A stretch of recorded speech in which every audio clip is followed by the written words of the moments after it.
This is We've Been Drinking MMA. We are on the fourth fight in the main card, Alex Morono versus Joaquin Buckley. I'm going Joaquin Buckley. Yep, and this is back in. My pick is going to be Alex Morono. And, Buckley's the favorite in this fight. Joaquin Buckley is minus 175, 175 to make 100. He's got a 4-inch reach advantage over Morono. And could be a very interesting fight. They both throw with some heat. Buckley with a lot more power, and Buckley with the amazing head kick knockouts that we all crave. So everyone, whenever they watch Joaquin Buckley, we're always waiting to see if he's going to throw those special spinning kicks to the face. The flair. Yes, and you never know when he is ready for it, man. He can really just change a fight with one strike. Morono's not that type of a guy who can change a fight with one strike. No, he's just not. Volume puncher. And he's a BJJ guy, so yeah. Yes, I feel that's what I think he's known for anyway. Mm-hmm. Yeah, I mean, to be honest, they both were doing good. Like Joaquin Buckley is 4-2 in his last 6, and the only 2 losses are against the guy who main evented versus Sean Strickland, the current champion, about 2 months ago or 3 months ago, and then Chris Curtis, who's a perennial top 10. And then his wins are against, Albert Duraev, who we got respect for, Ahal Hassan, who is the co-main event in this card. We got Arroyo, and then Andre Fiallo, who he knocked out currently in his last fight. Solid record. Buckley's pressure and his power, that's why I think he's going to win this fight. Absolutely. And then you got Morono. Morono is on a 5-1 in his last 6. The reason I think Morono is, a little bit underrated in this fight is because he just got knocked out 2 fights ago by Santiago Ponzinibbio, which I just want to say he took that fight on 6 days' notice. He did good because 2 judges in that fight against Santiago Ponzinibbio, 2 judges gave the first 2 rounds to Alex Morono. And in the third round, Morono just, Ponzinibbio, they were trading, and Ponzinibbio just hit him with something that stuck. And Morono just, froze standing. He got hit, and he got stuck. It stuck him, and it just, fell down after that. I think 6 days' notice is really tough to get the conditioning up to handle, a 3-round fight. But if Morono just stayed away, theoretically, if Morono just ran away for that round, he would have won the fight because 2 judges had him up 2 rounds. So in a 6, I'm just saying, Ponzinibbio, I have respect for him. We all know he's a good fighter, solid fighter, who's been in the top 15 for a long time. He's got a win over Matthew Semmelsberger, Mickey Gall. We all know these guys. KO over Donald Cerrone. When Cerrone was not thinking about retiring. Tim Means, who just had a resurgence with a nice knockout win over Andre Fiallo. Tim Means got submitted in the second round by Alex Morono. Admittedly, Tim Means does get subbed a lot. He's got 6 submission losses.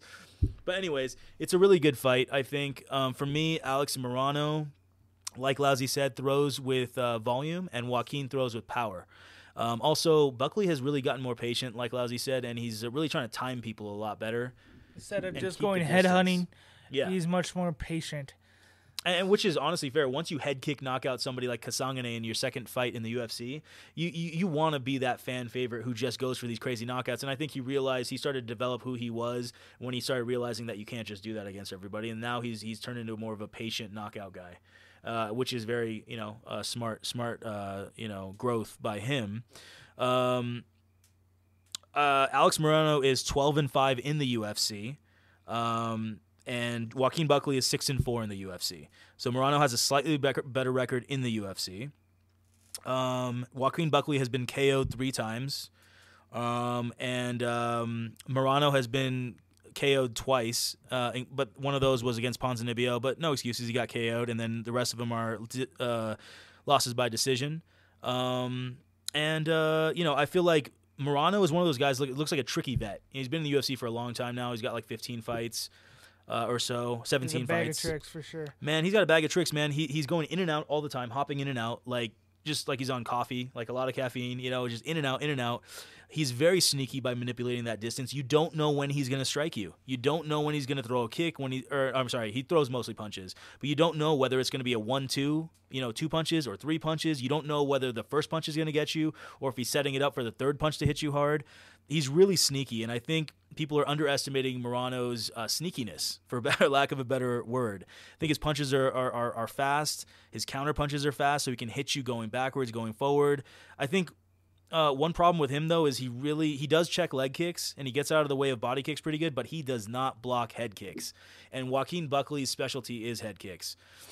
So I could see this, Buckley ending it with a head kick. I honestly could right here. This is a dangerous, dangerous fight. So what I'm going to do is I'm going to bet Alex Morono. He is an underdog. I'm getting plus money on this. Plus 150. He's a better fighter. He's a better fighter overall. Buckley has just got power, and it's hard to just match Buckley punch for punch. And when Buckley is on his game, it's not easy to beat the guy. That's why he's the favorite. 4-inch reach advantage. Buckley, in my opinion, he's got good distance control. He's really been improving that distance control. He's not getting sloppy anymore. He's mostly a kicker, but he does throw combos with a lot of hooks. He throws lots of different looping hooks.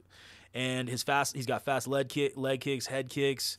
I feel like as the fight goes on, though, he is a power striker. But sometimes he gets a little bit close, and with Morono manipulating distance, it could be a little bit of a tougher fight than what maybe the odds makers are thinking. I think he has a huge reach over fighters at 170. I just think that maybe if he used his jab a little bit more, he would have maybe a better success rate and start winning by decision rather than having to win by KO all the time. He's got a huge reach. He's a very talented athlete.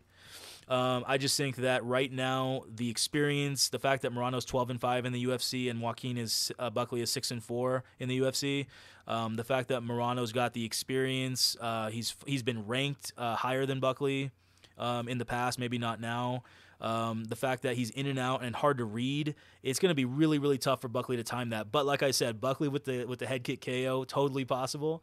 And so what I want to do is I want to bet Morono, and I want to see what Buckley is on Wednesday when the props come out. I want to see what Buckley by KO is, and I want to get some insurance. You know what I mean? Because Buckley by head kick knockout, and I saw Morono walking into head kicks sometimes. So I'm like, man, this could end in a head kick knockout easily by Buckley. I just think Morono with the in-and-out movement, with the higher volume of strikes, is going to land, and the judges are going to maybe score it for him on some of the rounds. It's going to be a really good fight, but yeah, you're going to get that insurance for Buckley by KO as well. Small bet on that. Joaquin Buckley for the win for me. Yep, and I'm going Morono. It's going to be a fun fight, guys. Like, subscribe, comment.